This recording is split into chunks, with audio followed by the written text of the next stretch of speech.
Good evening. How is everybody? We're going to begin our City of Miami Forever Bond Oversight Board meeting via Zoom. Hopefully everybody can listen in, and we're broadcast live, I believe channel 77 as well. I will be chairing tonight's board meeting in lieu of our chair, Fernandez Steers, unfortunately will not be able to fully participate, but she is joining us. Melissa had a baby. I don't know if she's there yet, but we want to congratulate Melissa on the birth of her child. And she should be joining in soon, at least via video. And I see Ruth there. Hi, Ruth. Hello. How are you? So we do have quorum. I see 5 board members. I think everybody received the agenda item, the full agenda for this evening. I see Ruth. Just making sure everybody received that through email from Sandra. If you want, maybe it's also best to just signify, yes, I've got it. Yes, okay. Yes, received. Received, yep. Fantastic. So I think we should probably just jump right into some of the, we should probably begin with public comments. Let's start there. I believe that, Madam Chair, that you need to read the statement of the chair. Absolutely. And then the statement of the city attorney, and then we could go to public comments. Perfect. That is correct. Okay, so I'll begin with a statement here for the Miami Forever Bond Program Citizens Oversight Board meeting this evening.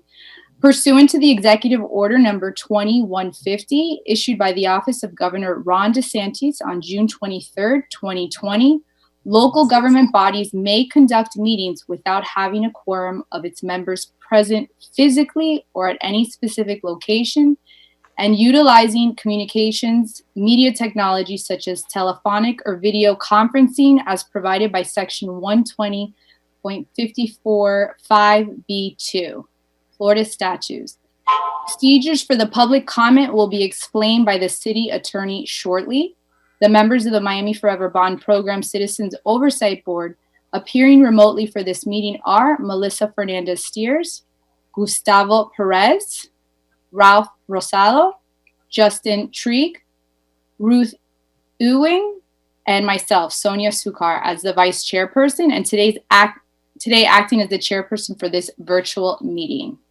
Mr. City Attorney, please state the procedures to be followed during this meeting. Thank you, Vice Chair.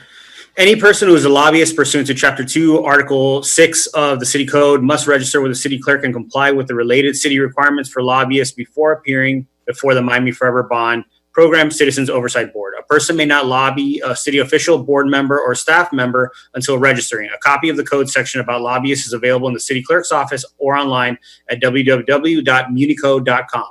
In accordance with Section 2-888 of the City Code, written notice for this virtual meeting was provided to the city clerk at least 7 days prior to this virtual meeting.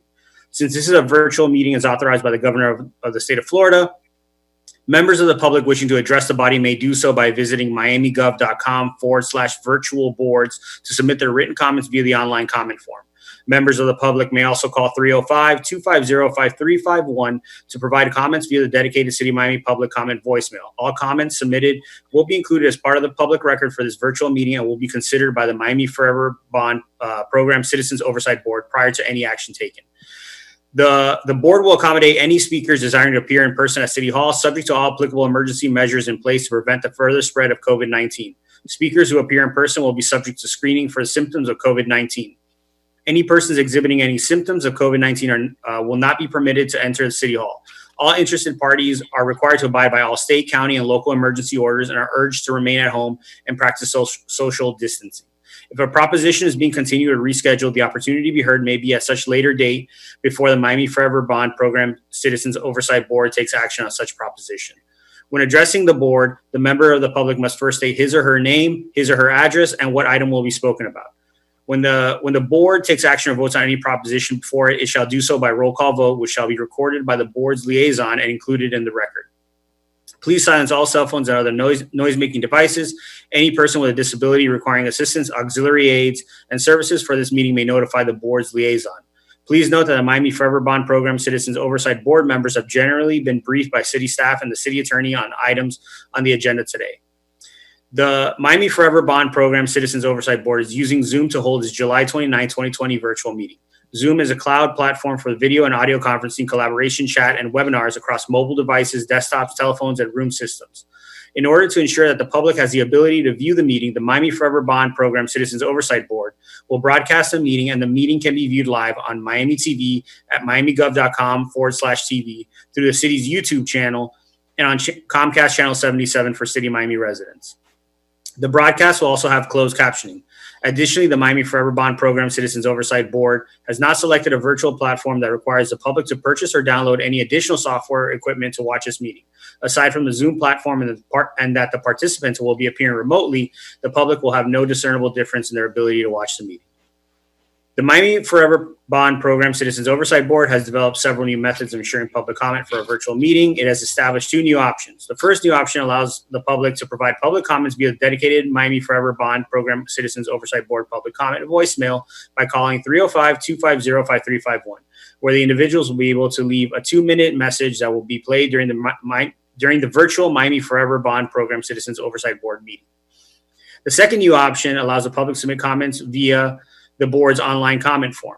The comments submitted through the comment form have been distributed to the board members and city staff throughout the day so that the Miami Forever Bond Program Citizens Oversight Board members can consider the comments prior to taking any action. Additionally, the online comment form will remain open during the meeting to accept comments and distribute to the board members up until the vice chairperson closes public comment. For all the aforementioned options, the comments received will be included in the public record of the meeting. For these two new options, the Miami Forever Bond Program Citizens Oversight Board also create a simple set of instructions explaining how the public may submit their comments with either option. Those instructions are provided in the notice to the public and published online at miamigov.com/virtual boards. Additionally, like any other board meeting, the public may provide public comment at City Hall during the meeting.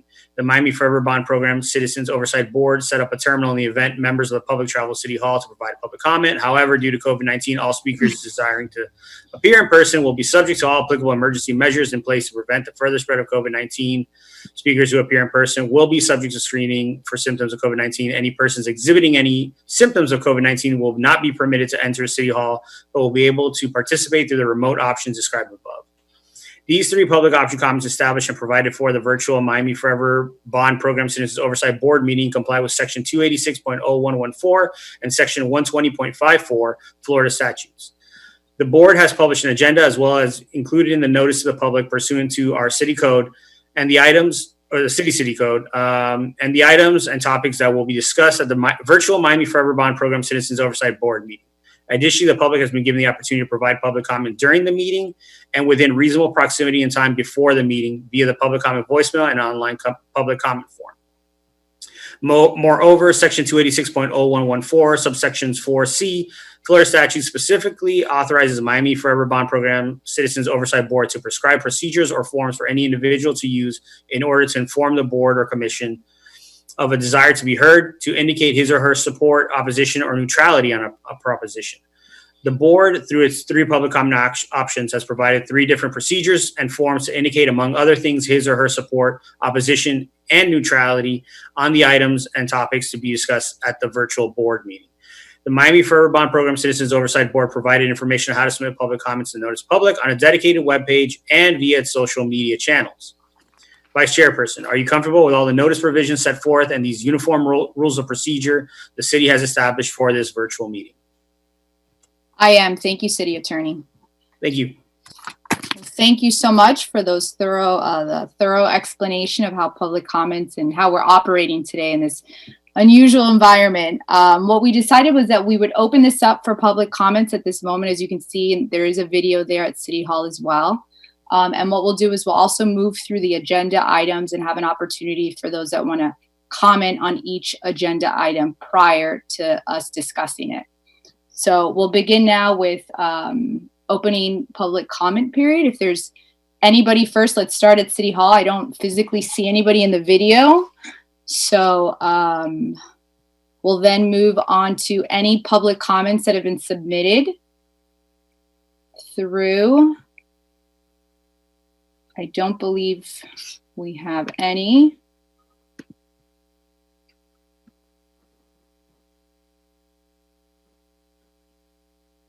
Okay, then we're going to move forward then into the agenda. Sandra, are there any comments, or Manny? Not at the moment. We don't have any on the, we didn't get any from the web form or over voicemail, and we don't have any on the link, on the Zoom link. So we are fine. Okay. All right. Well, then we'll close the public comment period. And again, I do see someone maybe passing through the video at City Hall, but it looks like Your security guard. just security. Okay. Well, we're going to work to advertise this. If this continues, I think it's important that people know that these are taking place and the process of submitting public comments prior to our meetings. I know this is different. It's unusual. But this is where we're at the moment. So let's close off public comments, and then let's move into, because we have a quorum, and I also see that our chairperson, Melissa, has joined us via phone call as well. Hi, Melissa. If she's able to chime in, just want to say hello and congratulations. Thank you. Thank you so much. Thank you for Thank you, joining. guys. I know you have physically full right now. So. Literally. Well, what a blessing. Thank you for agreeing to chair. I appreciate that, Sonia. Absolutely. I've locked my door from my children. So, okay. So we've closed off the public comment period, and we're going to move now into the approval of, this is the only action item for this evening. So the meeting minutes from January 30th, 2020. Did everybody receive a copy of the meeting minutes via email? Maybe just wave yes. Yes. Ruth? Okay. Yes. Yes. Great. Do we all approve this? I call motion for approval of the meeting minutes. So I'll moved. make a motion. Seconded. Wonderful. So the meeting minutes have been approved from January 30th, 2020. Excuse me, Madam Chair, we would do this by a roll call vote. So if Sandra Patricia could just, because Okay. that you're not able to see people's hands unless they raise them. So if we could do that, and Sandra Patricia, if you would just read through the different members and let them vote. Thank you. Okay, sure, I'll do that. First, the chair, Melissa Fernandez Steers. Yes, I approve. Second, Sonia Sukar, the vice chair. Yes, I approve. Third, Ruth Ewing, the board member. Yes, I approve. Then Gustavo Perez, board member. I approve. And Justin Trigger, board member. Yes, approved. Ralph Rosado, board member. Yes. Aye. Thank you. Thank you all very much. Thank you. Absolutely. Getting the hang of it. Okay, let's move into new business. I know there's exciting developments that our interim director, and he can reintroduce himself again for those that don't know, Suleimani Uchkani. Am I saying that correctly? Suleimani Khan, I'm still the Miami Forever Bond Program Manager. The interim director of the Office of Capital Improvements, that would be Hector Badia. Actually, right now it's caught up with another meeting that he could not come in. He might join in interim whenever he can join us. Wonderful. Thank you. And thank you to all the directors that are present this evening, participating. I see quite a lot of directors, at least on the phone or on video. So thank you. If there's an opportunity for you to speak, or we'd like for you to, present or talk further on any of the agenda items, we hope you'll participate. So let's begin with Tranche 1 project status and expenditures report. Suleimani, you can get right into it and the deliverables of that. My pleasure. Let me just share my.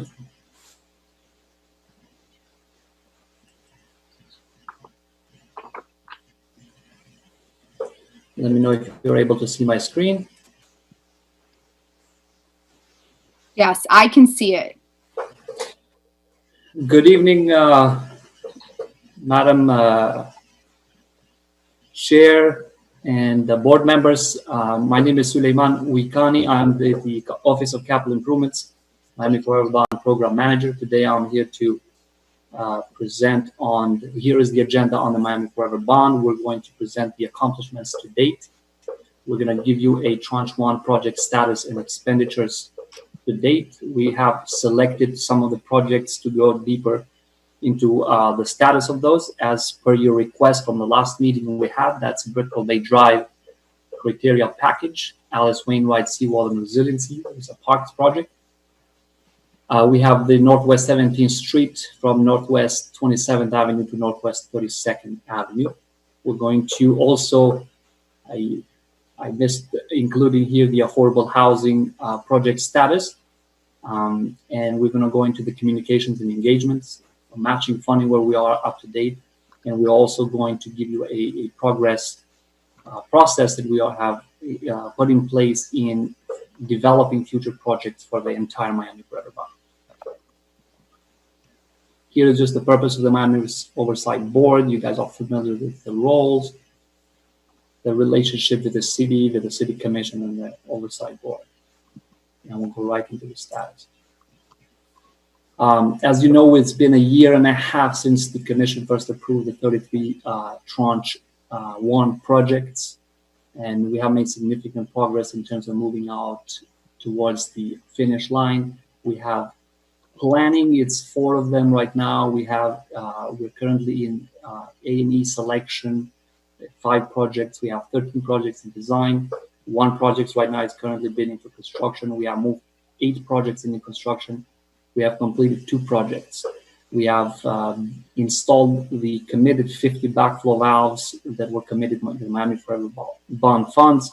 We actually were able to do more than 50. We installed 66 with that money that was assigned from the bond.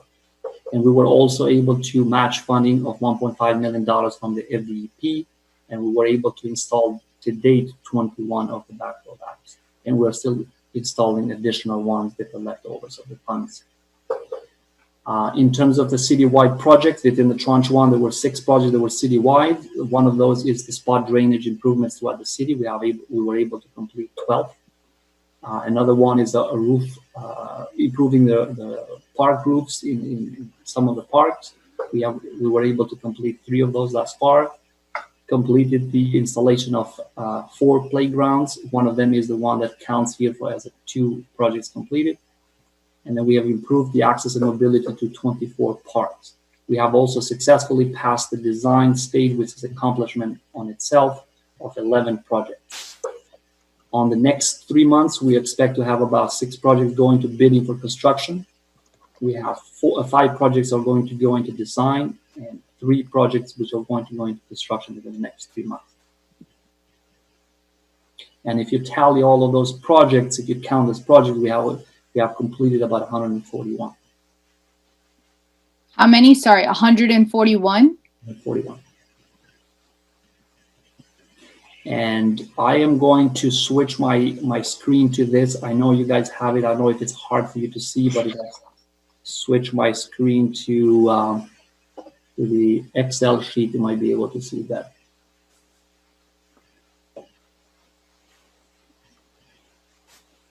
Technology, you gotta love it. Let me know when you're able to see it.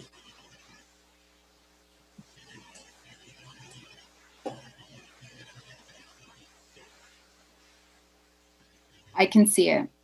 Okay. So you are familiar with this report. As I explained to you in the accomplishment there, we have moved all these projects throughout different phases. Tranche 1 progress movement is calculated on just for us to see like what phase we have moved on. What's important to see here on the left side is the expenditures. And thus far, the bond funds, if we count the actuals and encumbrances, which I'm going to break those down in the next page when I present, we have done $12.8 million.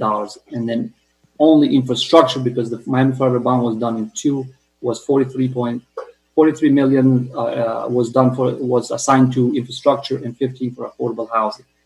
But if you account only the infrastructure, we are at 29% spent plus committed to spend. And if you factor the 22 million of the affordable housing, we are at 22% right now. And if you just take, if you recall, a lot of these projects in this list received Miami Forever Bond funding because the other were shortfall or not. So a lot of these projects have also funding from other sources.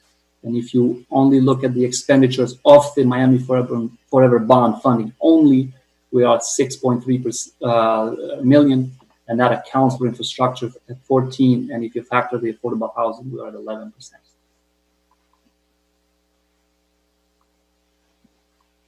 And now I'm going to switch to the other presentation so we can continue further. And whenever you have questions to go back to these projects or this sheet, just let me know. We can go back. Bring that up.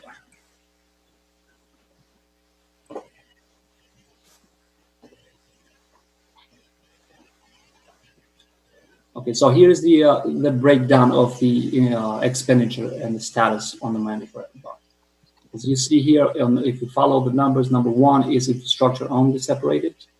And you have the actual spend is 6.3 and committed to spend encumbrances is at 6.5. And that's sorry, let me pause you, Suleimani. I'm not seeing anything. Oh, you're not seeing, okay, hold on. There we go. How about now? Almost, yeah, okay. Sorry about that. So if you follow this, I broke it down because the funding was split into infrastructure and affordable housing. Infrastructure only projects, if you follow the number one here is the infrastructure portion of it. Actual spend is at 6.3 million, and we have committed to spend another 6.5. And if you calculate the percent on only the spent dollars, it's at 14% on infrastructure. And once we include the committed to, that raises to 29%.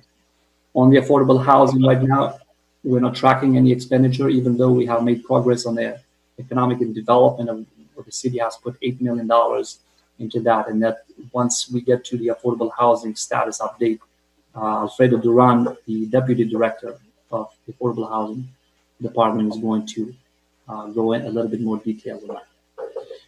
On number three here, that takes into account the infrastructure and affordable housing, what I explained on the previously on the Excel sheet. It's basically what you're doing is you're factoring the $15 million on the calculation, and then you are at 11% complete on the spent only, and 22 if you factor the affordable housing. I mean, if you factor the encumbrance. If you look at the total Miami Forever Bond of the $400 million, we are actual spent at 1.5, and if you factor the committed, also at 3.2%.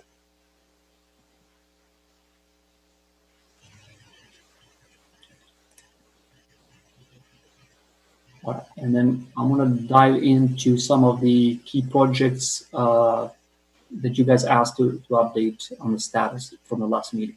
Madam Vice Chair, could I ask a quick question? Yes, please. Hi, Suleiman. So just looking at the total expenditure expected or estimated for tranche one at $58 million, and seeing now we're almost 2 years into this process for tranche one and only at a spend of approximately something like 14% of bond funding. Does that pose any larger macro challenges for the terms of the bond funding in terms of completing projects on time and expending the money within the time allotted legally? No, it does not, because we haven't borrowed the money yet. These funds that have been expended have been advanced by the city. So this is city advancing funds. And also when you get to the affordable housing, you're going to see that many of the projects are, involved in moving forward. It's just not the time when we have to fund, because our money, as Alfredo is going to talk about, is not necessarily the first money into a project. So right now we are definitely on track. We have not borrowed any of the first tranche money yet. This is totally city funds that have been advanced. And also, Justin, Mm-hmm. and also, Justin, just remember what I said a little bit earlier is that a lot of these projects have other funding that funds these projects rather than Miami Forever Bond. And some of those funding have priority to be spent earlier because of the expiration dates, etc. And that's why we're doing. But we are still on track of completing the projects on time. And just one quick follow-up: is there any deadline by which we must draw down on the bond funding, or is that something we can continue to push out? Well, you don't draw down on the bond funding until you actually borrow it. So no, there is no time frame in which we have to borrow it. Once you do borrow it, then you do have time frames, and Chris Rose is there too. He can have the opportunity to talk to you about it. But so this way, when the city does actually borrow for tranche 1, you will be ahead of the game because you will have already spent at least $6.5 million. And so you're just reimbursing the city at that time when you do borrow. Thanks. That clarifies it for me. You're welcome. Thank you. Thank you, City Attorney. And also, great question, Justin. Could we have Chris Rose just chime in a little bit, Robin, to explain also the process of borrowing? I know we've spoken about it at our last meeting. There was a bond primer, but when do we expect to borrow that money? I know there's a process that goes into place. So good evening, and thank you, Chair. And thank you, Robin, for answering the question. She nailed it. So there is a process, and the best way to say it is it's a bit like Goldilocks. You don't want it to be too hot, too cold. You want to hit it right down the middle. So we're watching the pace of expenditures right now. We're watching things like the city's liquidity. We're watching interest rates in the types of bonds that we can go out for.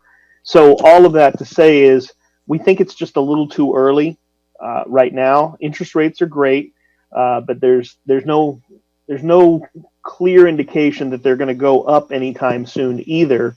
So so the bottom line is we're all watching it. It's a combination of the CFO, the finance director, myself, the manager. We do have this discussion quite a lot, actually. We keep revisiting it. But the financing is not holding any projects back, and frankly, the projects aren't holding the financing back either. We want to make sure that we're a little further along, because once you do sell, then you've got a 3-year window, and if we don't get it spent in those 3 years, then the city is liable for arbitrage. You'll remember the bond primer where we talked about that. So no, we're in good shape right now, and we've got some things we can talk about towards the end when we talk about the timeline for the rest of the bond program that we can Suleiman and I can both kind of answer some of those questions. But I've told all the guys that are building, whether it's Hector or Alfredo, or you guys worry about building. I'll make sure the money's there when the time comes. So I think that's our best pace to be on right now. Great. Thank you so much, Chris. Sure. Okay.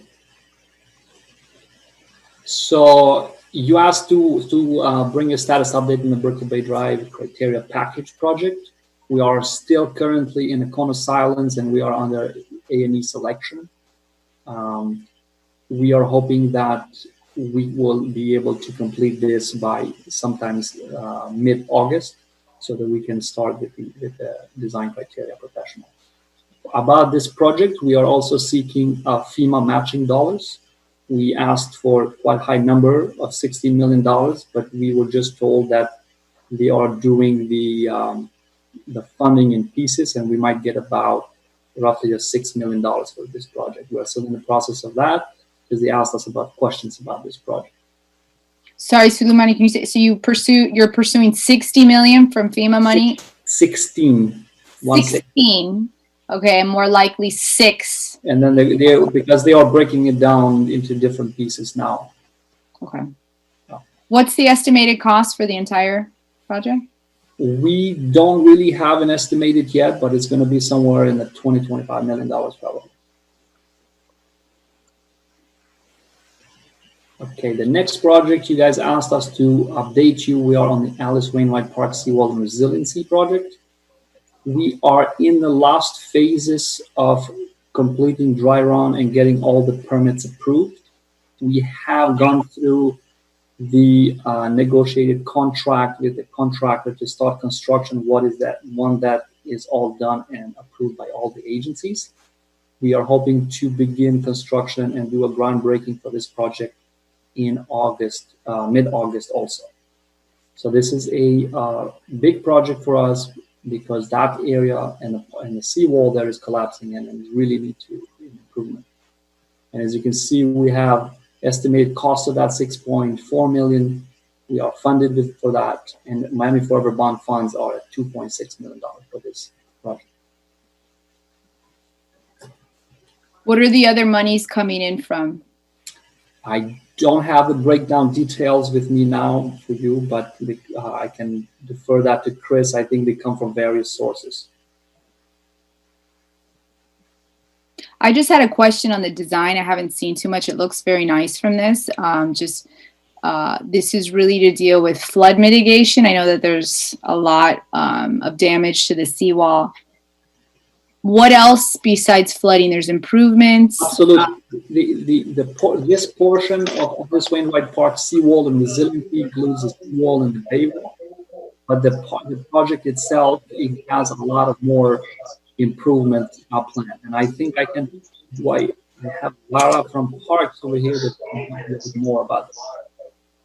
Great. This sounds a little off. I don't know. Making sure everybody mutes their sound if there's television or something else on. Somebody.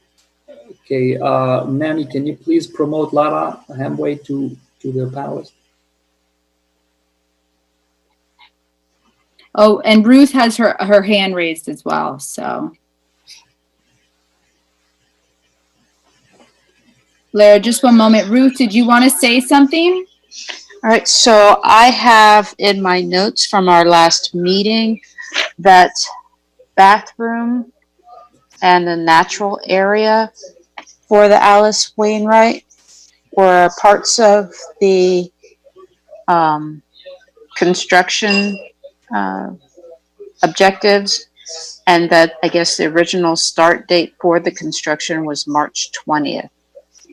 It is, but we were really, this is one of the projects that was affected by COVID-19. Right. So as I know that the chairperson asked us to show which of the projects were affected, and when we go back to the Excel list of projects, I can show you which ones of them actually were affected. So the natural area and the bathrooms, correct, Suleiman? So if you look at this, the scope of this is basically the replacement of the 1,100 linear feet of existing seawall and new bay walk. And the bay walk amenities will include pedestrian lights, benches, landscaping, and trash receptacle. That's just this project that is funded by Miami Forever bond dollars. There are other projects that are part of this, which I can defer that to Lara to explain what they're trying to do there. Correct. You kind of have two concurrent projects that are going on at Alice Wainwright. This one is ready to go into construction. Like Suleiman said, we did experience a delay because we did have to do a presentation to the PZ board and get their approval for an exception. And they were not meeting for a number of months. And just recently, I want to say it was maybe 2 weeks ago, we were able to finally make that presentation. July 15th. Okay, yeah, I knew it was recently. So this is the first project to commence, which is the seawall. As Sonia mentioned, the seawall is in very poor condition. It was previously in poor condition before Irma, and then that condition worsened. So this is definitely something that we have been pushing to try and get started. And there is a baywalk, vegetation, other improvements along the uplands that are associated with this particular project. And then the second project is the new restrooms and other upland improvements that will be coming with the bathroom project. Thank you, Laura. So, question about the bathrooms. Was that for the exception? The approach to the PZAB board for the exception. What was that for? The exception was related to the Baywalk project. From a technical aspect, I believe what it was is that since this is a designated conservation area, it was related to the zoning designation for the actual park. We are required to go to them for any construction work that is about to happen and get their approval. The bathroom will be a completely separate process and permitting process. So we don't know yet what certain steps we're going to have to go through for that one. I believe they are entering into schematic design now. Thank you. Is it anticipated that it'll be elevated like the one at the marina, the Dinner Key Marina? Not master building. No, the design for the bathroom is so for those who are maybe not be familiar with Wainwright, when you enter Wainwright Park, you're quite elevated to begin with, and then you descend down to where the seawall is. The bathrooms exist currently close to the entrance to the park, and the footprint is planned to go back in that same area, so you don't have the flood considerations of being right up against the water that you would say with the Harbor Masters building. So right now what's being designed, the concept that there is at grade. Excellent. Thank you, Laura. You're welcome. Thank you, Laura. Thank you, Laura and Suleimani. The landscape architects designing this, is this Curtis and Rogers or, okay. Yes. So just a question, glad we're hardening the seawall. Are there any additional features adding to the seawall, any living shorelines, any natural vegetation to help sort of reinforce the seawall from storm surge? Anything unique there that they put in the design? I have yet to see that. I don't believe so. This is design, the seawall design, I believe, is just the seawall at this point. Okay. If I recall. That's right. All right.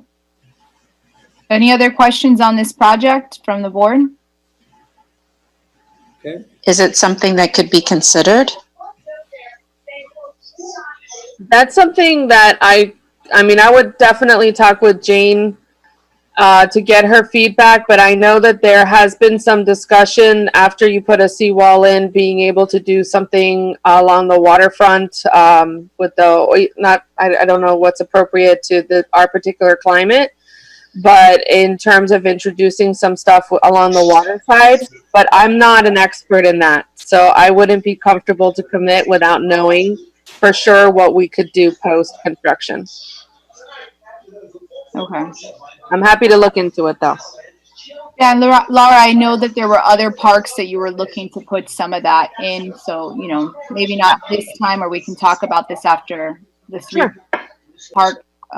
three projects, but hopefully we're doing some natural vegetation or hybrid type structure in one of our waterfront projects.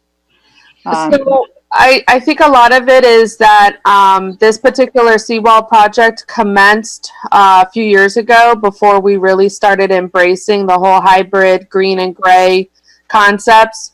I know last year that really took off, and so we are looking at that. I mean, we've got a number of projects that are coming down the pipeline from Morningside to Sewell, Jose Marti, which is a bond project. And so there's been a lot of discussion, and that is the common trend now and theme that is carrying forth. That's so good to hear. Perhaps Brickell Bay as well? Yes. Okay. We have to consider those. Yeah, we have to see a lot. Good to hear. All right. Well, thank you. If you want to move to the next Okay, so the next project I have is, oops, wait a minute, I jumped one. Okay, the next project you asked for to update you with is a street that is Northwest 17th Street, from Northwest 27th Avenue to Northwest 32nd Avenue. We are currently still in design. The roadway improvements is a roadway improvement in the construction of that street. The existing roadway consists of 2-lane paved road in each direction, with concrete sidewalks and swales on both sides. Right now, we are reviewing and we are at the 60% plans. And we are also, at the same time, we're entering an agreement with Water and Sewer Department of Miami-Dade County. And the next milestones are the 90% plans, and then also commence the portion of the, was the agreement on the design. And this is also another project that was shortfall, and we gave about 1.7, almost roughly $1.8 million in Miami Forever bond funding.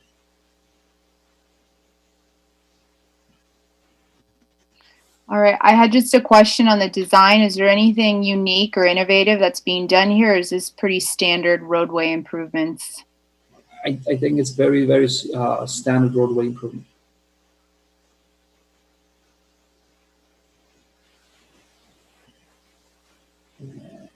No, like flood mitigate, you know, capturing any flood water runoff.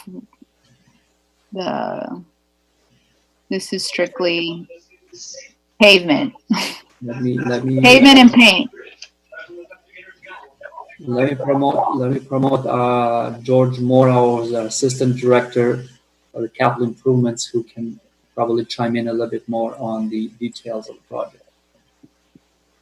Thank you. George, I have you on. Are you here?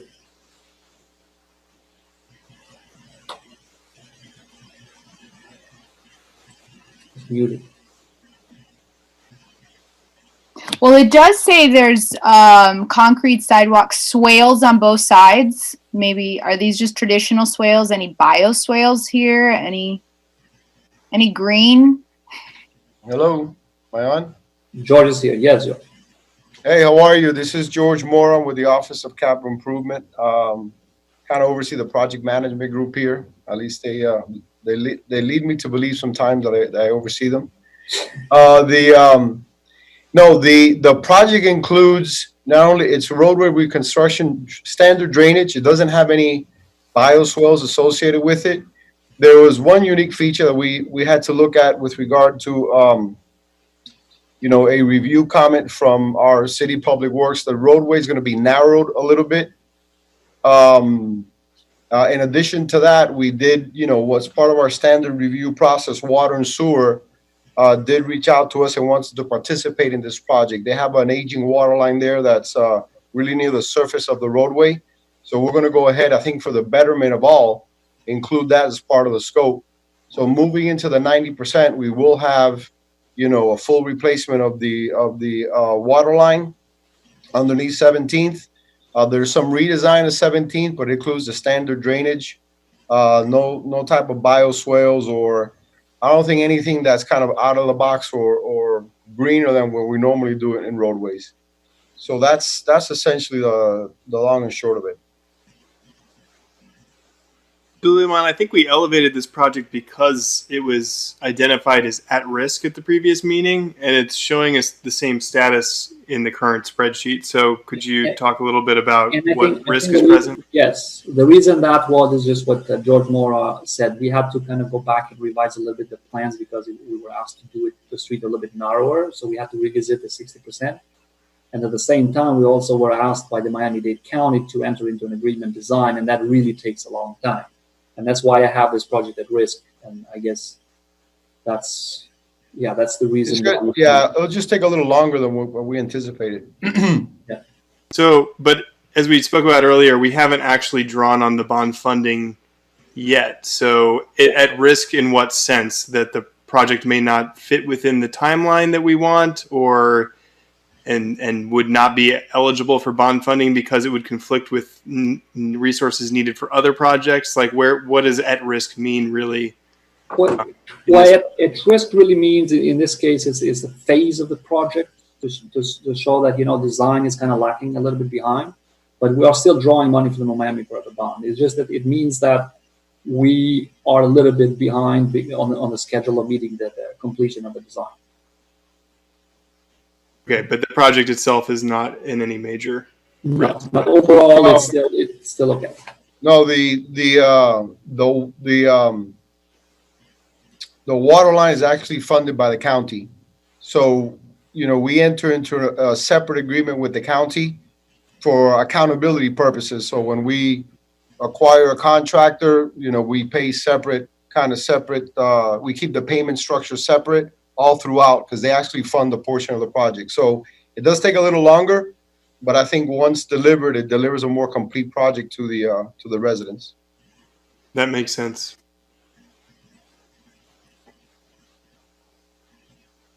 Okay. So now I'm going to move to one moment, Madam Chair and Yeah, Gustavo. Yeah. Yes, would like to just ask, how long would to enter the agreement with the water and sewer department from the county? How long do you expect that to yeah, we have a blanket agreement with the county that will allow us to enter in these sub agreements administratively, so it doesn't need to go to commission. But to work out the details, it takes quite a while. You know, it probably, once we start, it takes about 3 to 4 months to actually finalize it. But at every step along the way, the county wants to participate in reviews, you know, make sure the engineer is doing the job that they need to do in terms of their scope. So it's kind of like 2 in 1. So that's why it protracts a little bit. But the agreement is not long. We have an overarching agreement with them that allows us to enter in these separate sub agreements. Thank you.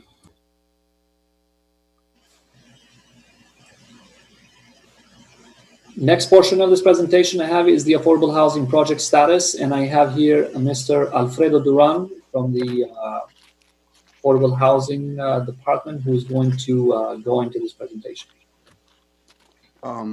Thank you, and good evening, everyone. I don't have access to manipulate the slides, so I'm going to ask for your help, Suleiman, to help me out. Just say next, and I'll do it. Gotcha. So this is a reminder, just to remind you of how the $15 million of the housing component of our first tranche was structured. Basically, we had 2 RFPs that were to secure developments in the city of Miami that could benefit or that could qualify for affordable housing and workforce housing. The first one was an RFP that was a city land offering that produced 2 projects. The city at that point had vacant land that we put out for developers that had interest in developing those sites. Now, those 2 projects are, when presented, were very conceptual. Obviously, they did not know that these sites were going to be available, so they put a very conceptual presentation that would require the design and bringing it to a buildable condition, and working with our zoning and our planning departments, as well as the very substantial amount of financing that these 2 projects and all of the projects in the 2 RFPs really are in need of. The second RFP was a pipeline RFP, and this was a new structure, a new concept that the city put out that would basically allow the city to have a constant flow of projects in various developable states, so that we can always, now that we will benefit from this, from the GOB funds, which we did not have before, we would be able to marry these funds to projects that were the most ready to move.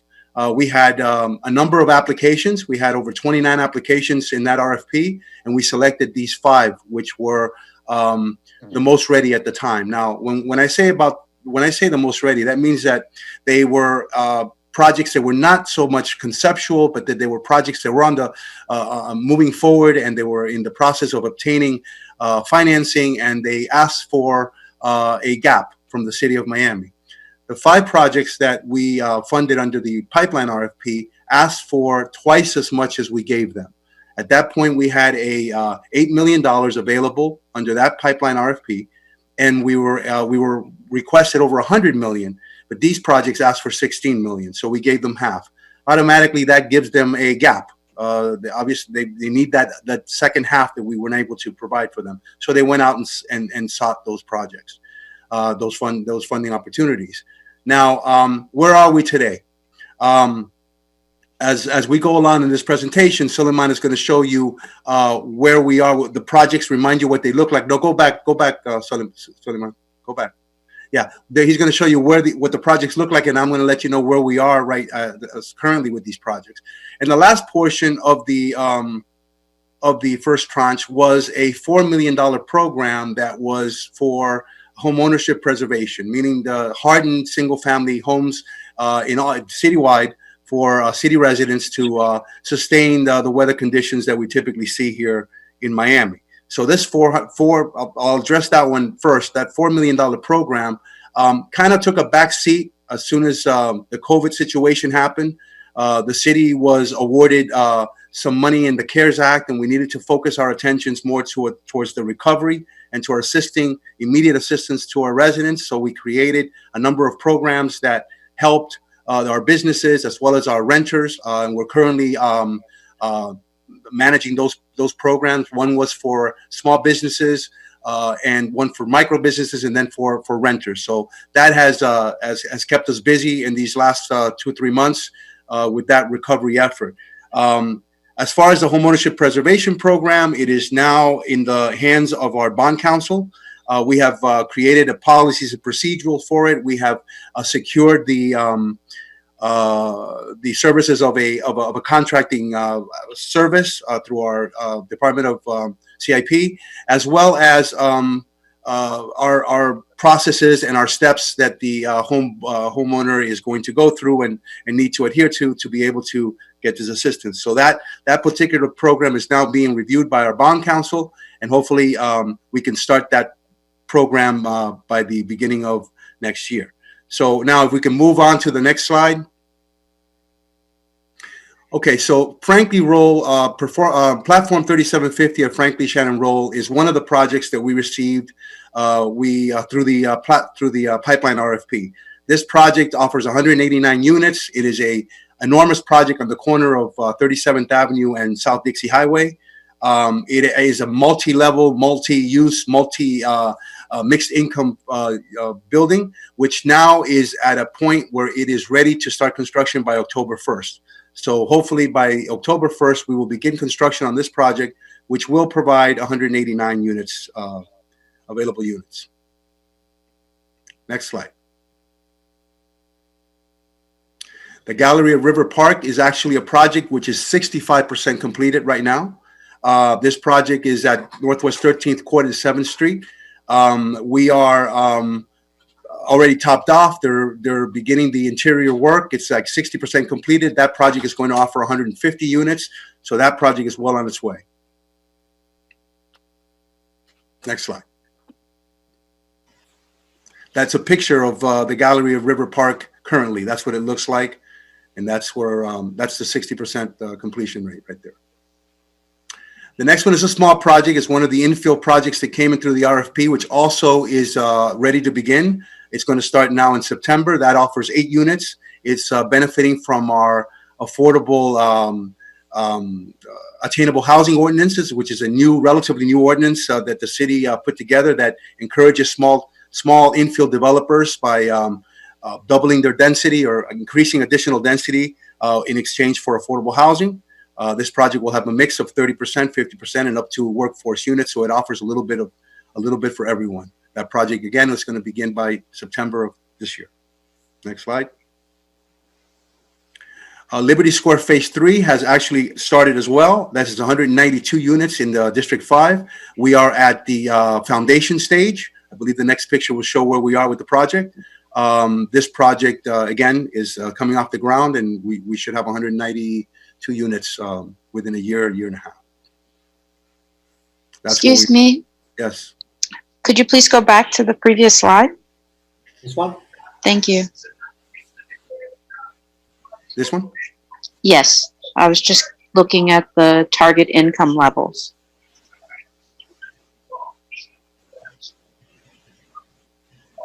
Thank you. Okay. Next slide. Next slide again. Okay.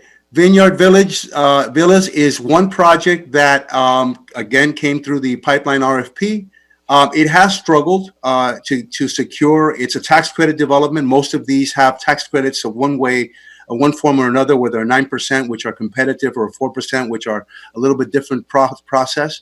This one has unfortunately tried to get the financing from the low-income housing tax credit program from the state. They were awarded, but if you know, there's a lottery process, and if your lottery number is very high, you're very unlikely, even though they have approved conceptually your project, for you to get the money. So they are going to have to apply again by November of this year. So this project is going to be delayed. We'll have to see and work closely with the developer to see if perhaps other possibilities can be offered to them, and we can use perhaps, we better use of those bond dollars on other projects that might be a little bit more ready to go. Next slide. The residents of Dr. King Boulevard. Now these are the two projects, this one and the next one, that came in through the land offering. This project is ready to go. It's going to begin construction in September. It offers 120 units. This was a land, on City of Miami land that they were providing for them. So this project will be well on its way by the end of this year. All right, Mr. Duran, let me pause you for one moment. Ruth, I see your hand going up. Yes, I was going to ask for the district breakdown. I guess the last time we actually received updates on the housing, on the affordable housing projects in the last spreadsheet, yes, it didn't actually have them listed by district, only 2 of the projects. Right. I believe there's a map. Yes, there's a map that's following these slides that will show you where these projects are. You have a slide, but there is also like here, this one. I don't know if this explains the district right here. Right. This breaks down only one of them, right? Correct? Right. So those are the districts there. You see the D line coming down. Also, we have a map that'll show you, give you a better bird's eye view of where they are. So, and we were right here. Okay, so we were there. And Liberty Renaissance is another, again, as I mentioned earlier, these projects, as they come in through these land offerings, they're very conceptual. So this project has lagged a little bit as far as moving forward. They're projected to start in November of 21. So this project, again, is something that we're going to work closely with the development team to see where they are and how quickly they can get this project forward. If not, then we'll look for other options. Okay, let me pause you again. Ruth, did you have a question? No, I did not. Thank you. Okay. Okay, next slide. Okay, so this is a slide that he showed. This outlines all of the projects, the total number of units. The 5 projects that we're ready to move by the end of the year will produce 614 units. So that's 614 units of a mix of affordable and workforce development units. Next slide. Sorry, did you say at the end of this year? Yes. Construction will, well, we have one project which is 60% completed, the other Liberty Square, which is in foundation mode. The other 3 projects or 4 projects will then start by the September, October of this year. And this is the map I mentioned. So this map shows you where the projects are. We have 2 projects in District 3, 1 in District 1, and we have 3 projects in District 5 and 1 in District 2.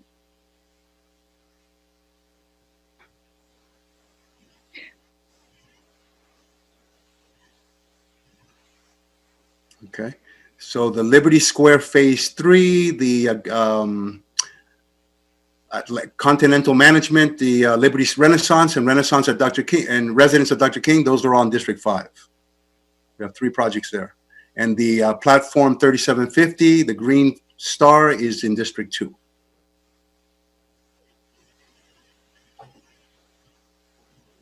Director Duran, can I ask just one quick question? Sure.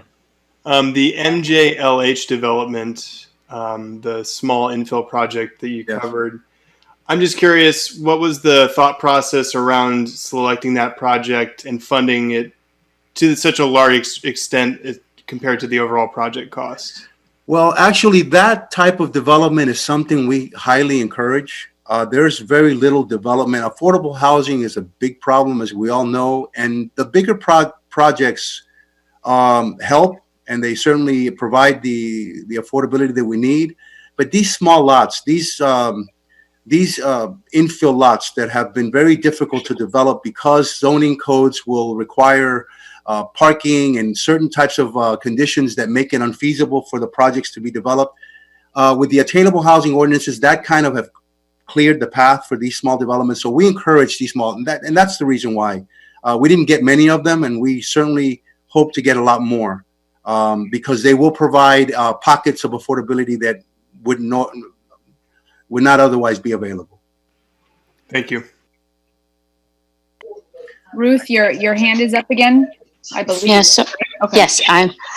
So my question is for the infill housing, I guess, and the zoning, which would either restrict them or otherwise make them more available.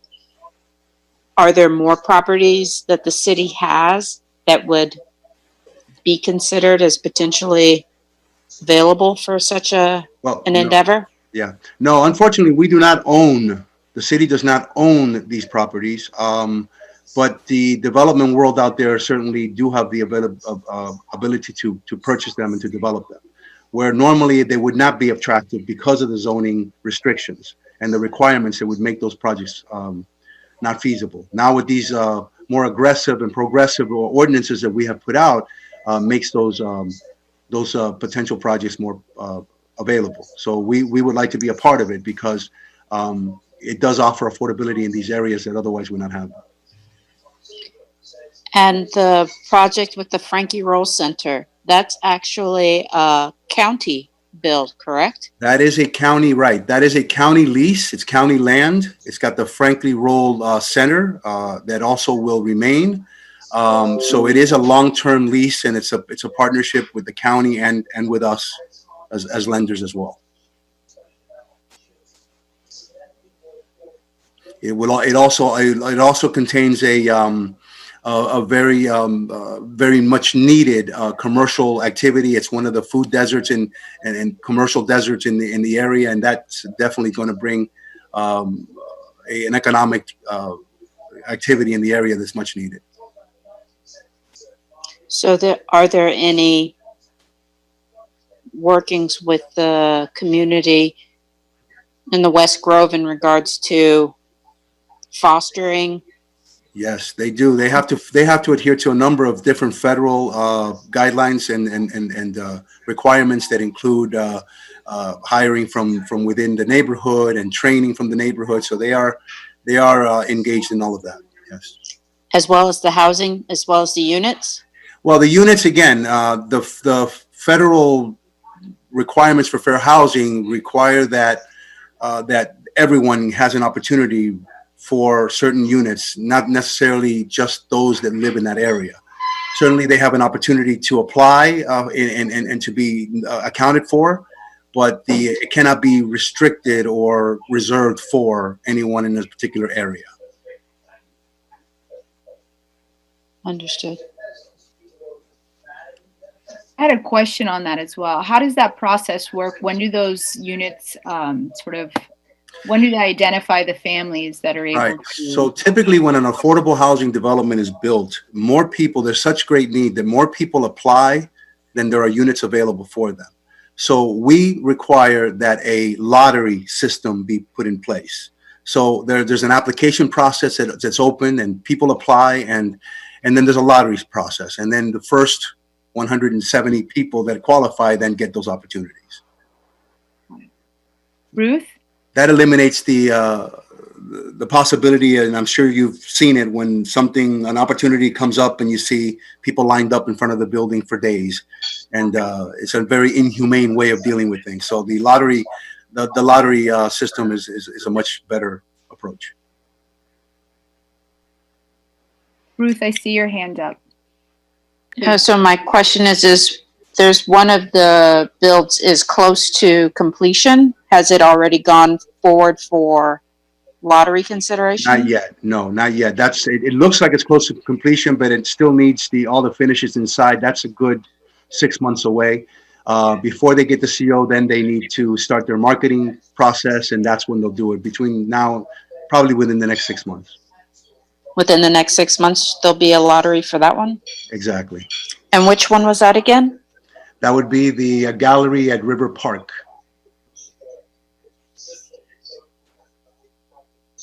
That one was in District 3. District 3, correct. 150 units. Yes.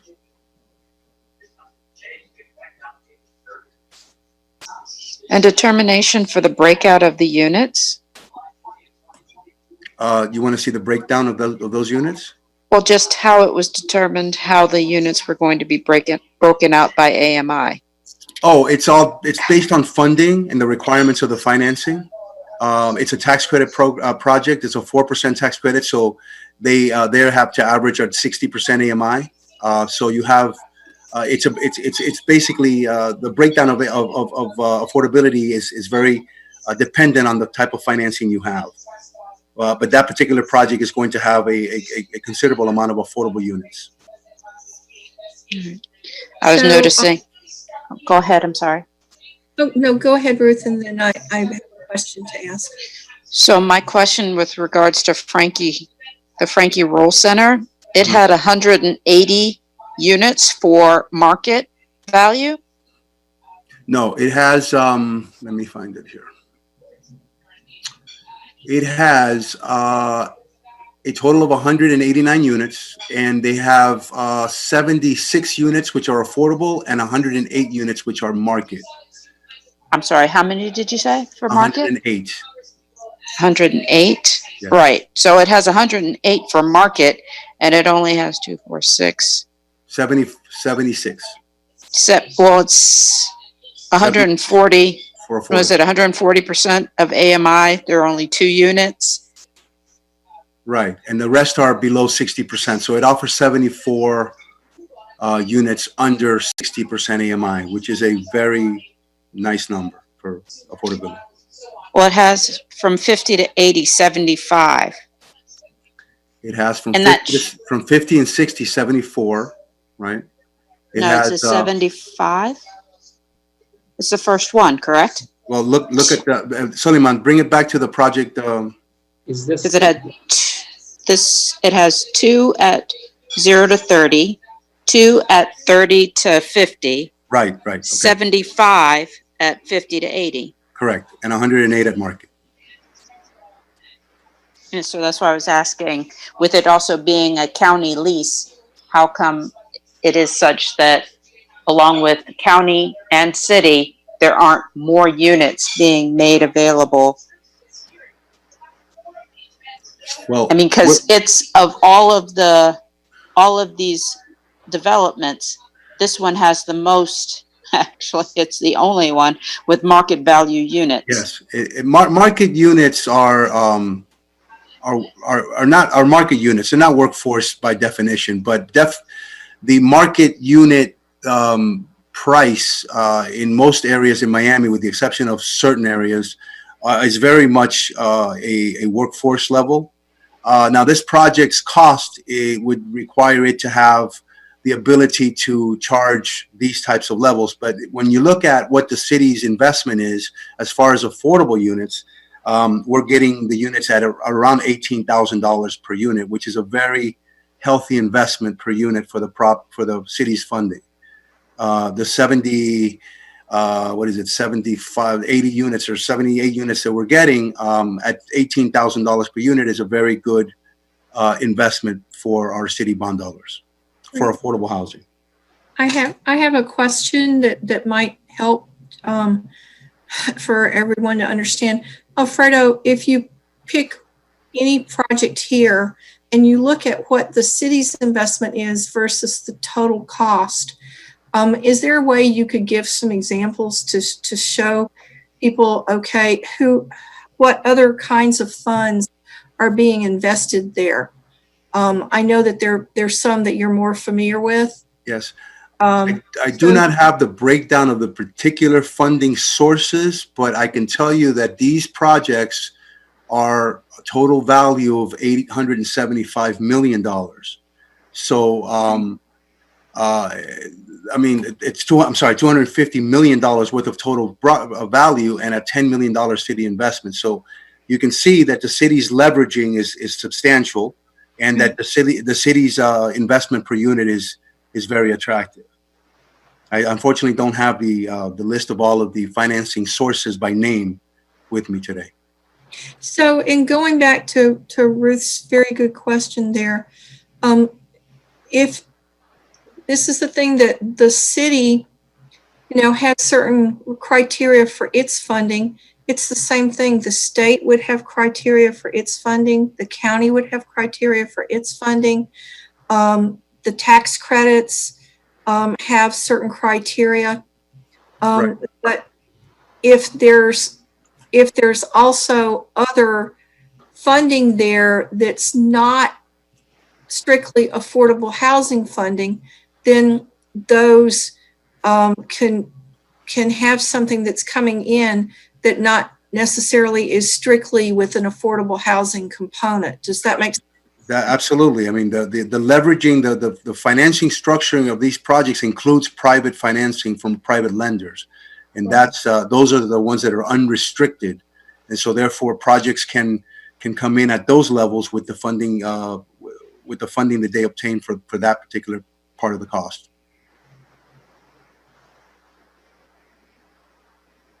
Mr. Durant, what is the market rate for the units at the Frankie Roll Center per unit on average? As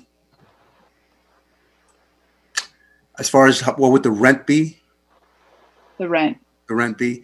I would say to you that I don't, off the top of my head, just remember a 1-bedroom unit might be around $1,700. A 2-bedroom unit might be in the area of $2,000 to $2,100, and so forth. It could be off. It could be off by 100 or so, but which is very in line with what workforce development is in certain areas. Like for instance, Brickell, you can't compare workforce to Brickell rents. A 1-bedroom in Brickell could cost you $2,800 to $3,000. So it depends on where the projects are built. There, where market and workforce kind of meet. In some areas, workforce sometimes is even greater than what the market will be.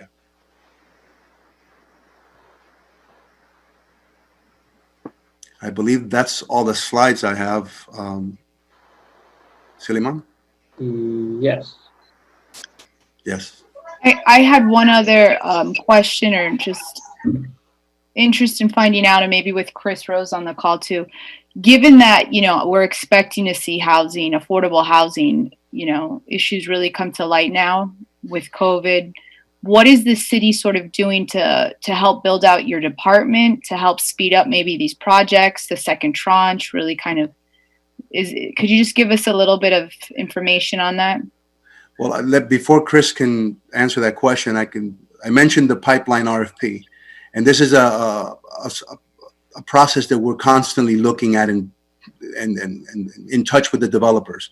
We have a number of projects right now that are probably coming in line for the second quarter of 2021, and those are projects that we consider to be the most ready, because between the approval process and the underwriting and the contracting and the closing of all these loans, anything that's ready by June of next year is ready to go. So we're looking at these projects to make sure that our flow for the next tranche is a little bit quicker than our first tranche. Go ahead, Chris. Sure. Actually, we just talked, Alfredo, I don't remember if it was yesterday or the day before. Forgive me, the days are running together, but we did have a discussion about bringing on a couple of temps as well to help move things through. It's when something has a beginning and an end, you don't necessarily want to bring on a full-time permanent position for when it might end. Then you'd have to go through all the civil service rules and everything. So we did it must have been Monday, I think, is when it was, when we talked about that, just to help out with some of the flow. That has not been approved yet, but we had a good discussion about it. And actually, I uncharacteristically, I did not stand in the way of it. So yeah, it is something we're talking about. Certainly, our department has been extremely busy with the programs that I mentioned earlier for the immediate assistance or recovery of our residents, but also now we're coming out with 2 more programs, one for homeowners and another eviction prevention type of program. So yeah, our hands are full, and those 2 additional staff persons will help. And again, we have the preservation program that we're working to finalize now, as well as our existing projects and the second tranche of multifamily projects as well. So it's a challenging time, but we're up for it. Excellent. Thank you. Thank you, Mr. Duran. Thank you very much. Okay, moving on in terms of communication engagement, thus far we have done about 65 of them, and this communication and engagement of the community, it's been affected a bit by the COVID-19 because we're not allowed to have community meetings for projects. So currently what we're doing is we're trying to put a plan forward to put a Zoom type of meeting where we can show like the progress of the, for example, we just completed the concept design for Jose Marti Park, and now we need to go to the community. From the feedback we got previously, we showed them, okay, this is what we have for you so far, so we can get their reaction and their feedback that way. So we're trying to incorporate Zoom of other virtual meetings until we get this virus out of our way so we can meet in person. And that's it hinged a little bit of our community engagement in that sense. But we were able to create websites where we can actually post our designs in our website where the community can go and review and actually leave back feedback of what they think about that. So one way we're trying to engage the community is that way. We also have the interactive citizen-facing website where we have the project status. I showed it to you before. Right now I'm having issues to connect to the GIS, but if you go to the website, you can actually see the status in there as well, and where the projects are. With the exception of affordable housing, this is something we're working on, improving our GIS map. We are adding those projects from the affordable housing as well so that they show where they are in the map for the citizens to see. You guys are familiar with this. This is how we communicate GIS to the citizens, project scope status, website. We meet, it's a real time. We do in-person designs, ribbon cutting, construction, and it goes so on and so forth. And this is just some of the community, this is some of the engagement that we do. We do community meetings, groundbreaking, ribbon cutting. We do city committees and boards like this one, the CRC, we go present to them as well, etc. And here is some of the planned engagement that we have. A lot of the projects are going into groundbreaking and a lot of ribbon cuttings, and we need to figure out this community engagement part of it. And one of them is Legion Park Community Center. We are right now trying to get a community meeting scheduled for sometimes in August. Jose Marti Park, I just mentioned, that's another one on the agenda to do a virtual meeting with the community. PBA for now just went into construction this week, and we are planning a groundbreaking to have on August as well. Same thing with Alice Wainwright, I explained earlier. Riverside Park renovation enhancement, the playground portion of that. We're also going to have a groundbreaking for that in August, probably August, September. Bryant Park Playground, we completed that one installation. We're hoping to get a ribbon cutting. Again, this is COVID-19, it's not allowing us to do that, and we're going to see if we can do it virtually somehow. On the Citywide Parks project, we are also trying to do some groundbreaking of the many projects that we have actually completed. The project Kennedy Park is one of them that we are thinking about, and we have others that we can consider for that. In terms of the funding, I think someone had a question earlier, where do the other funding come from? This is the list of the funding where most of the funding for the Miami Forever Bond comes from. And that's a $37.4 million in addition to the 43.6 of the infrastructure portion of it. And if you think about it, the matching of that is about 86%.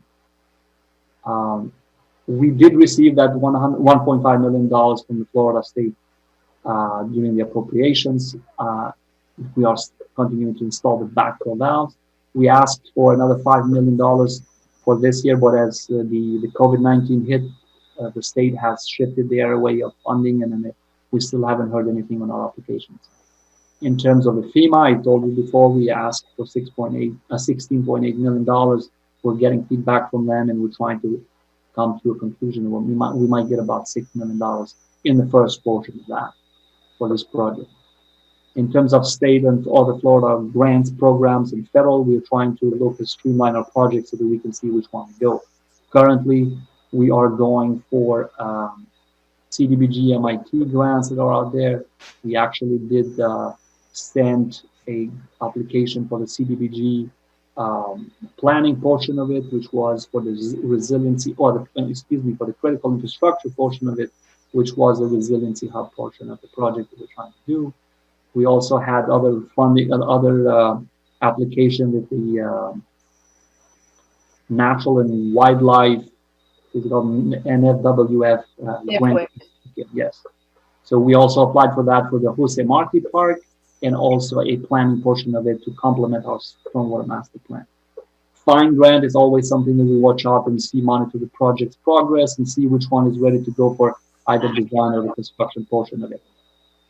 And in terms of our affordable housing, I think Duran mentioned that it's roughly about over $200 million that is matching to that funding that we actually got from the Miami Forever Bond. Suleimani, just pause on the fine grants. We've not received any fine grants for any of the projects? No, yes, we do. We have a fine grant for Alice Wainwright. That's the portion of the seawall, and that it's for the Legion Park boat ramp, also a fine grant in the Miami Forever Bond. We also have a fine grant for the Jose Marti Park, the design portion of it. It's a different B number that we do to keep track of that project, but it's essentially the same project. They're being implemented together. And we also have this project on the list to go for construction once the design is complete. So those are the ones that have a fine grant for right now. So Suleiman, there's an amount that goes with that that's available for those projects? I'm sorry, can you repeat that again? So since you said that, especially, so for example, the Alice Wainwright, it has a monitor find award for extension. So is there currently money allotted for that, and how much is it in the find? What I have it, I like the total of the find is about $3.05 million, and that's, I think, roughly a little bit over $2 million is for the find. I don't have the exact dollars with you right now, but I can get it to you.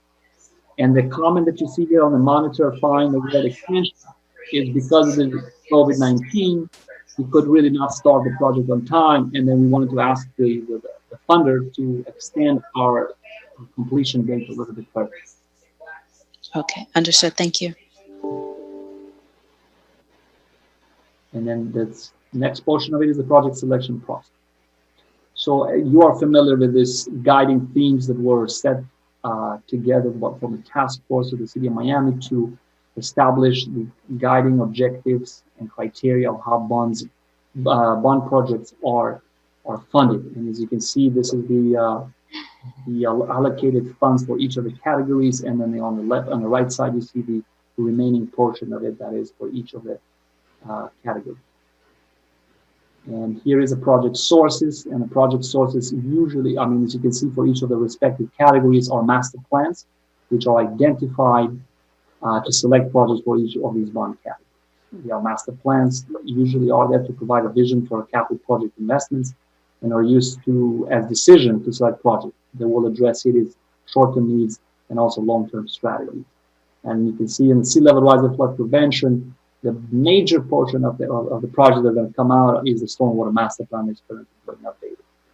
And of course, throughout all of them is the capital improvements plan that we're going to have put in place. That's where the project's going to run. In terms of parks and cultural facilities, Parks master plan, parks heat map that the park department has completed. The project is going to derive from that. In terms of cultural facilities, our Department of Real Estate and Asset Management are working on doing a cultural facility assessment to see which of the projects are going to be funded with Miami Forever Bond. In terms of public safety portion of it, is really a fire station 10, and that's just one project. The funding is going to go towards that. In terms of roadway improvements, Department of Public Works has just upgraded their payment condition index assessment. And that is going to give us project to show where we address our very poor roads and failing roads within the city. And we'll see also how we can address the roads so that we can increase our PCI, payment condition index, overall throughout the city.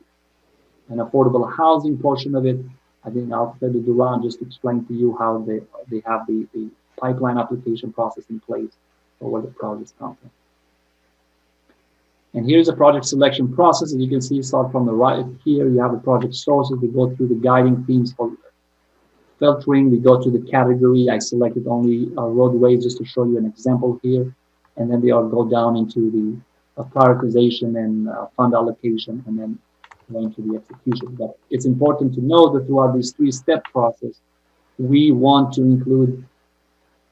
have stakeholder participation. This is something that we involve each of the commissioner's office throughout the process, and also we try to also incorporate also the community in terms of being part of this selection of the project.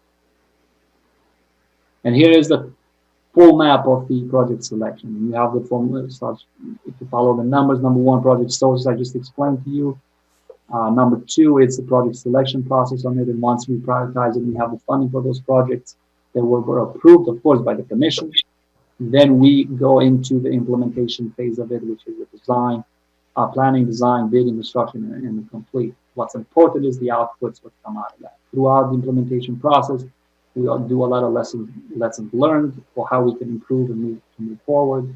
In terms of, we're trying also to see how we can improve the infrastructure in the city of Miami, and also like what other benefits do we bring to the city of Miami and also the city's health. And Rose mentioned to you earlier that we're going to talk a little bit about the timeline on where we're going to initiate the Miami Forever Bond project.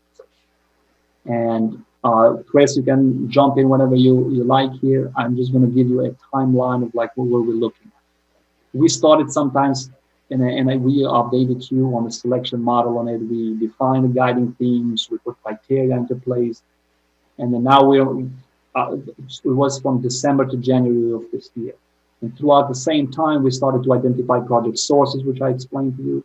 We started kind of screening some of the project. Like, for example, Stormwater Master Plan, they have done with the data collection. They also completed almost the modeling phase, so they can give us a little bit of an idea of where the projects or vulnerabilities in the city are. So we're trying to screen and evaluate the project, and we are doing that at this time.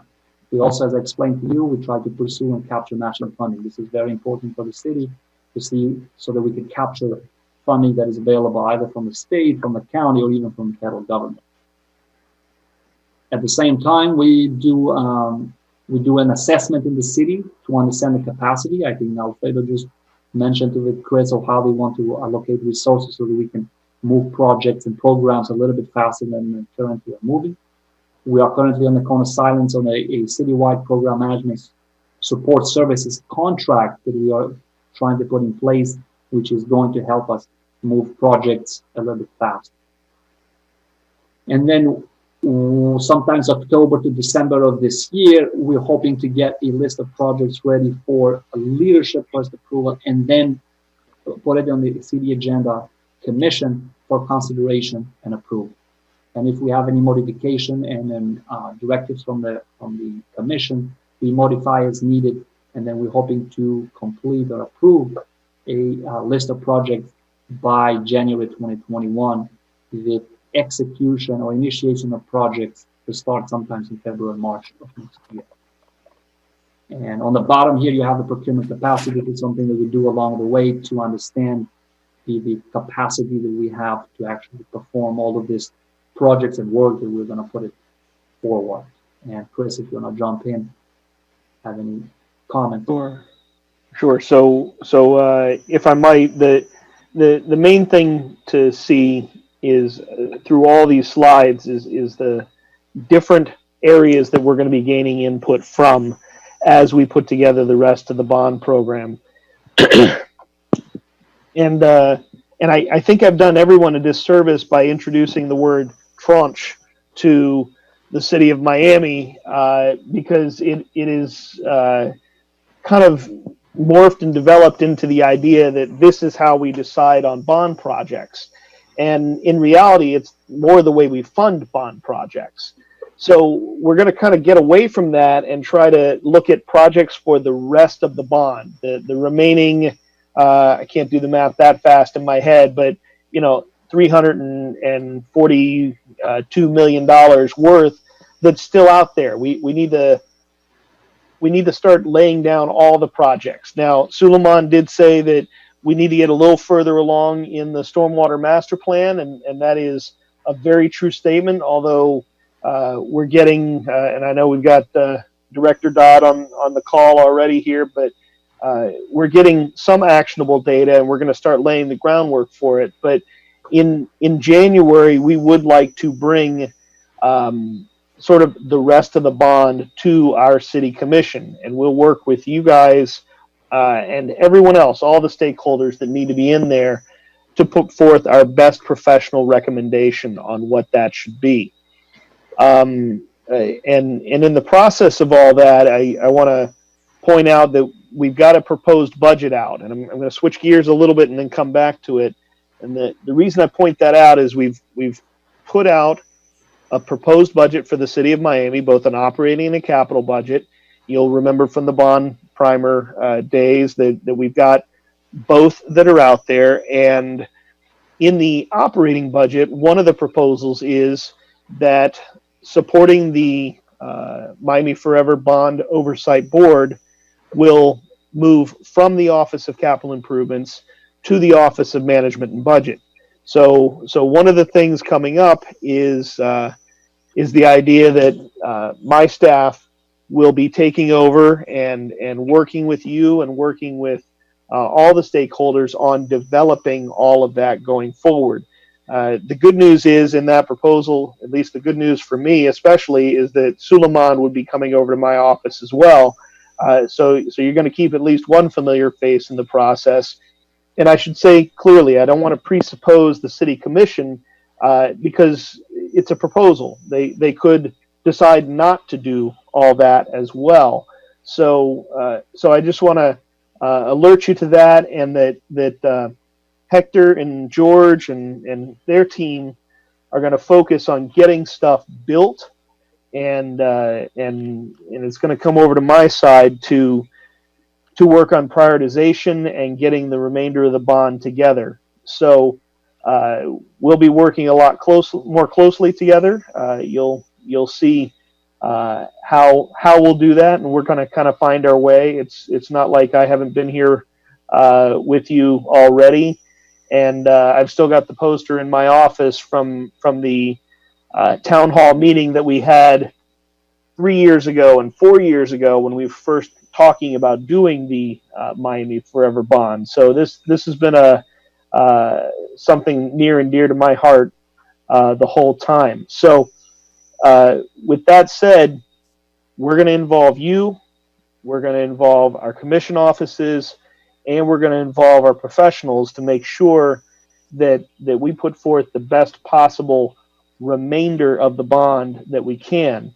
And then we're going to start managing those expectations. And I was going to start my little discussion here by quoting Woody Allen, but it fits nicely here, and that is, forever is a long time, especially at the end.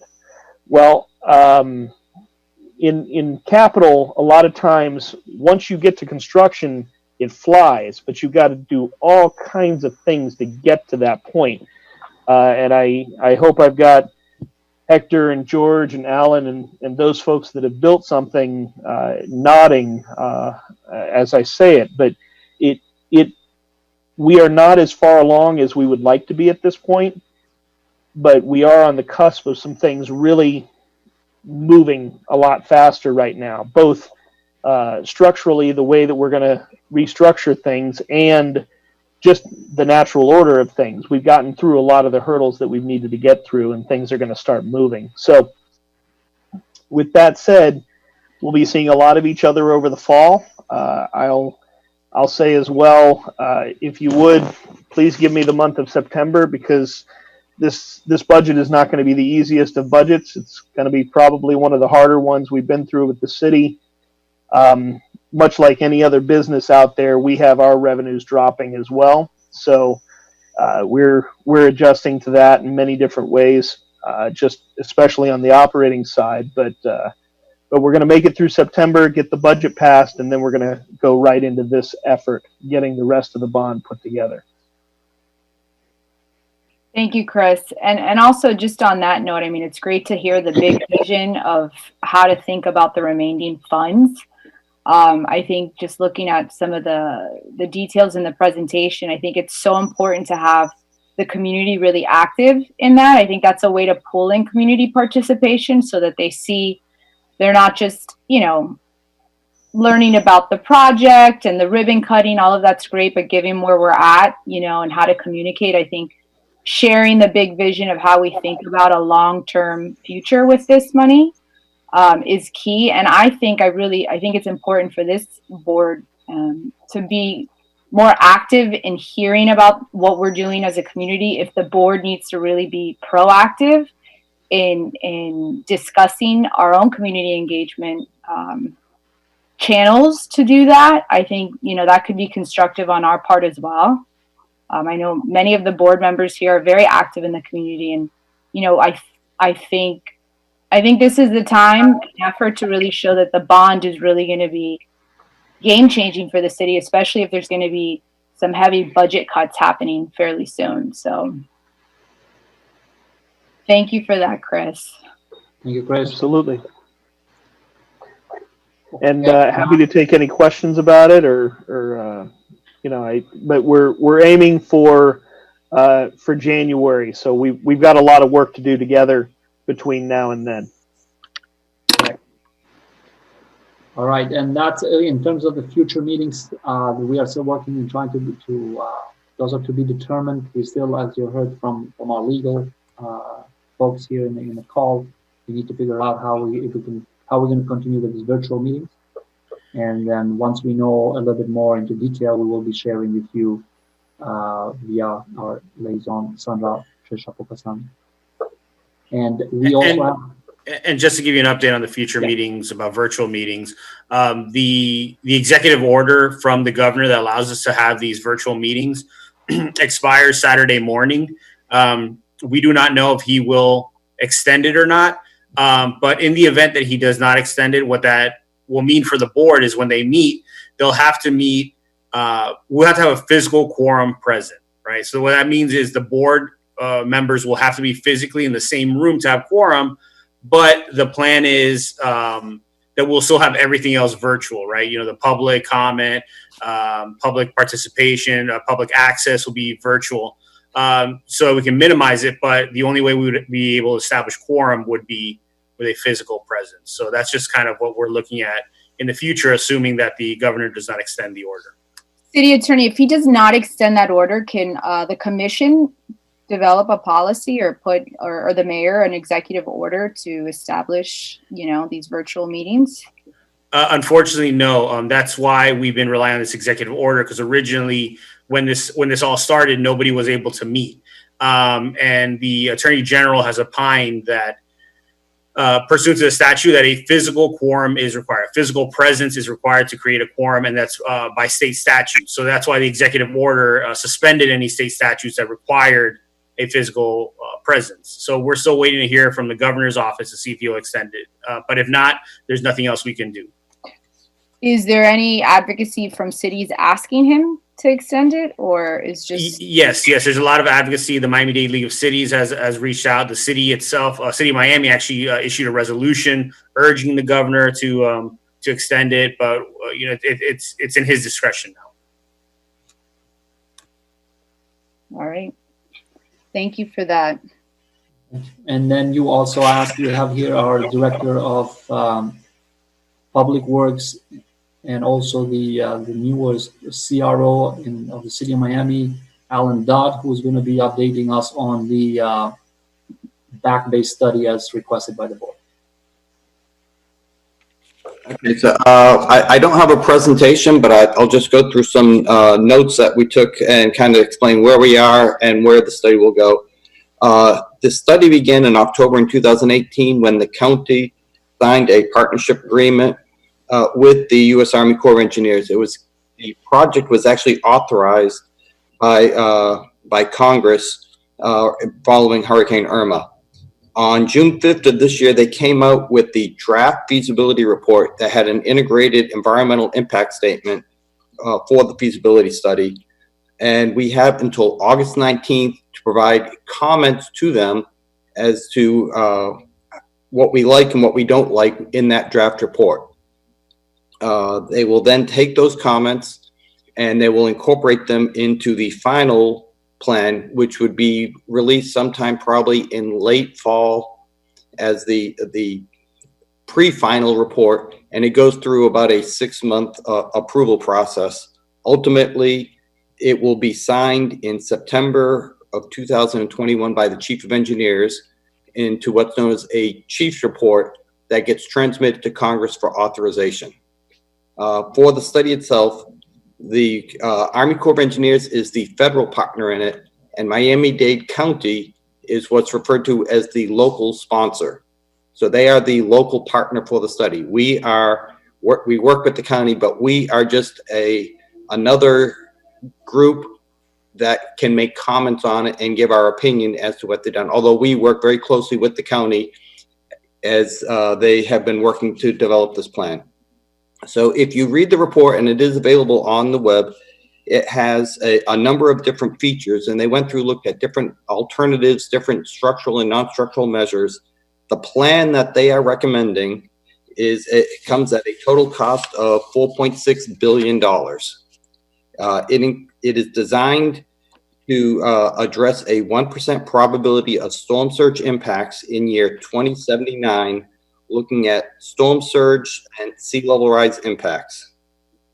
Okay. While the measures originally looked at areas throughout the county, as they were developing those alternatives, they did come to certain areas where they are recommending features based on their ability to do the analysis. And a large portion of the recommended projects are here in the city of Miami. So I'll go through just the features that are in what they call the tentatively selected plan within the city of Miami. The first thing is a surge barrier, which is at the mouth of the Miami River. And the intent is they will be able to close a sector gate in it that will cut off any type of storm surge going up the Miami River and prevent flooding during hurricanes. In order to have the surge barrier there, they will construct a pump station either integrated into the sector gates and the surge barrier, or behind the Presbyterian Church, which is just a little bit to the south. In order to prevent water from coming around the surge barriers, they're proposing 2 flood walls. One would be constructed in Biscayne Bay, just off of the current water edge from the Miami River down to about Southeast 15th Road. And it would be constructed to a proposed elevation of 13.4 feet NAVD, which is around 8 to 10 feet higher than the current ground surface of the baywalk. North of the Miami River, they would also be constructing a flood wall to an elevation of about 15.5 feet NAVD that would be going up Biscayne Boulevard up to approximately where 395 is. They will also be constructing a similar surge gate at the Little River and flood walls from Northeast 61st Street up to Northeast 78th Street. As part of the project, they propose to construct non-structural measures, which are other means to protect particularly vulnerable points.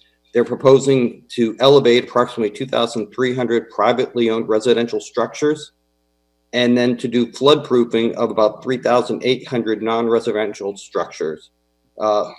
And out of those, 681 are identified in the city of Miami. They will do flood proofing and other measures to protect critical infrastructure, which is emergency operations centers, police stations, fire stations, and wastewater treatment plants.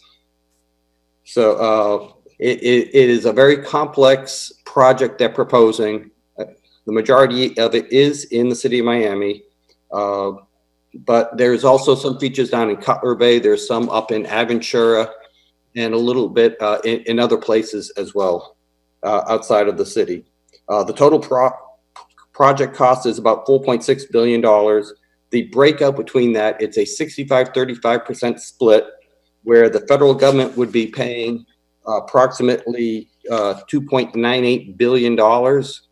And then the local sponsor, Miami-Dade County, would be responsible for $1.6 billion. And that $1.6 billion does include about $400 million in what's known as lands, easements, rights of ways, and relocations, basically the real estate portion of the projects. It does have a benefit to cost ratio of 9.4. So over the lifespan of this 50-year project, they're projecting that for every dollar invested, you will be getting back $9.4 in avoided damages due to flood damages due to storm surge. Okay, as we move forward with it, we have until August 19th to provide comments to what we like, we don't like in the study, which we are working on. The City Commission did pass a resolution giving us some guidance as to what they would like us to include in the comments. And we are working with the DDA and other partners to also collect feedback that will all go into a letter. Ultimately, I believe the mayor will sign it as our recommendations. That will go into the Corps. They will evaluate it as they work towards the agency decision milestone in October, which is where they will finalize what the basic plan will be. And then it goes through a review process, which ultimately gets to that signed Chief of Engineers report in September of 2021. There are opportunities to incorporate certain features if we would like, as within the county. They're known as the locally preferred plan, which is betterments that we would like to be incorporated in the project that we would pay for 100%. And some of the things that we might consider in that would be if we want a bay walk to be constructed as part of the project. They won't pay for recreational aspects, but if we ask them to include it in the project, and it makes sense from a construction point of view, they would consider including that with us paying the bill for those portions of the project. And at a big picture, that is where this project is right now. Long term, once it's approved by the chief engineers, it gets transmitted through the Department of Defense to the House, and the Transportation and Infrastructure Committee will ultimately recommend it to be included in a Water Resources Development Act bill, which occurs every 2 to 3 years. So it would probably sit there until somewhere around 2023 or 2024 to get authorized by Congress, at which time it would then start competing for funding through the authorization or the appropriations process. So that's about as quick as I could make it for an overview, and I'd love to answer any questions you may have. Well, thank you so much, Director Dodd. You know, I added that item to the agenda. I think this is a very, very large project. I think the extension of comment period was great, but I think it's difficult for the public to really understand this in the middle of a COVID pandemic. I saw the City Commission address this, was it last week at the City Commission meeting? But I think it's important, especially for this board committee, to recognize, some of the projects that they're proposing in this that could really perhaps change the face of Miami for decades to come, and perhaps also contradict some of the projects that we're supporting and are on the bond list. that was a really good overview. And you know, sometimes it's hard for people to understand 15-foot flood walls. What does that mean? How does that change the landscape? But I think it's important that we continue to hear updates on how this is going, and hopefully there is a locally preferred plan that we can all advocate on for the city and for this board. I don't know if others have questions about this, but you know, it's quite a large federal project proposal at this point.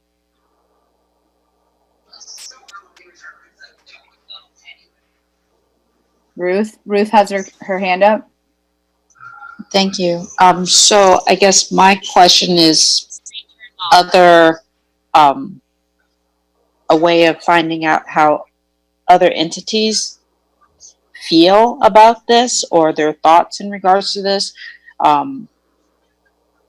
like the University of Miami, FIU, the other municipalities that are going to be impacted, also as part of the comment period. If just, I don't know that there's been, like you were saying, a lot heard about this. So what is the advertising and to provide awareness or bring awareness to this because of the impact it's going to have for decades into Miami and the county?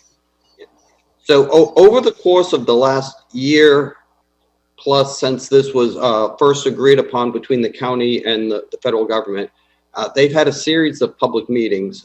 They did initial meetings back right after the partnership agreement was signed, and then they had some follow-ons in the springtime. When the draft report was released on June 5th, there were 2 public meetings that occurred after that. And Miami-Dade County, as the local sponsor, was the one who did the publicizing of that meeting. We tried to get the word out as well. But that is the course process to get the word out. We have had discussions with the DDA and others and are taking feedback about the project, but we are not a member of that partnership agreement. We, like everyone else, get our information from what is posted on the website as far as the draft report to review and comment on, and to submit letters to them to say, here's what we like and we don't like. All of those comments will be considered in the CORE's process as they go from the draft report to the final report.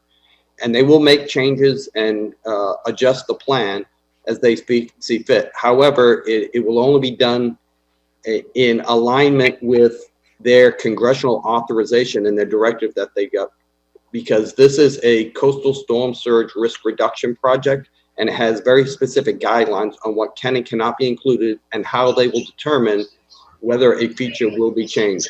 One example is up until about a month and a half ago, 2 months ago, there was a flood wall that was projected to go up through the Edgewater area all the way to 36th Street. That would pretty much connect from Southeast 15th all the way to Northeast 36th Street.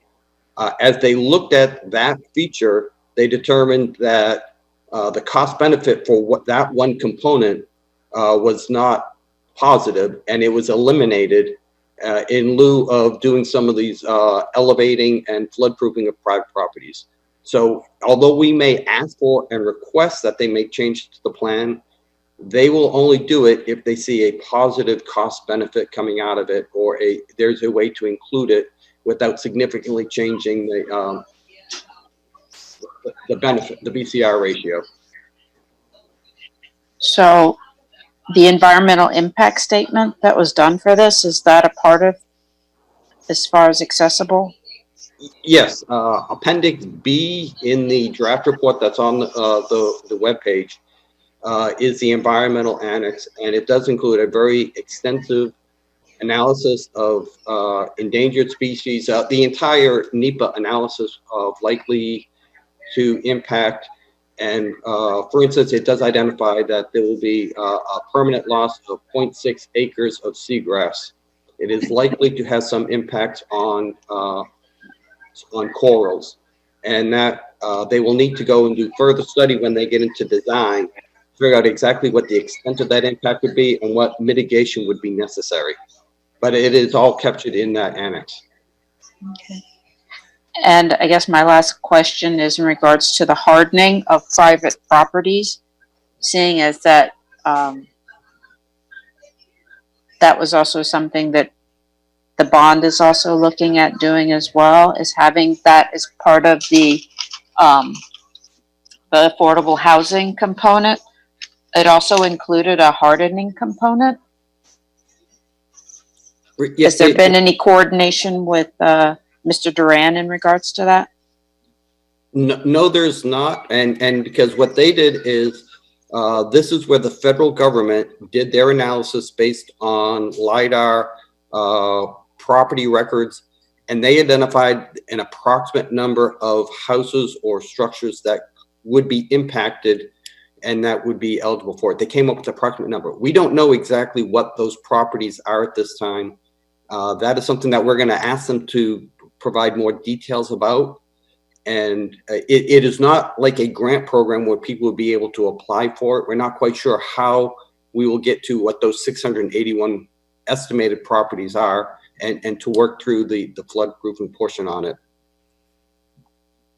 And I wish I could give you more details, but that is something that they held very closely. You got to remember that a part of the study also is it's an economic analysis more so than anything else. They're trying to come up with the estimated cost of the projects so that they can give a recommendation to Congress. They will not do really any design or planning for it until after it's authorized by Congress, and then they get funding for planning, engineering, design. So they just use some very rough parametric data to come up with those numbers of approximate houses that would be impacted. But they would be mapped out actually, potentially?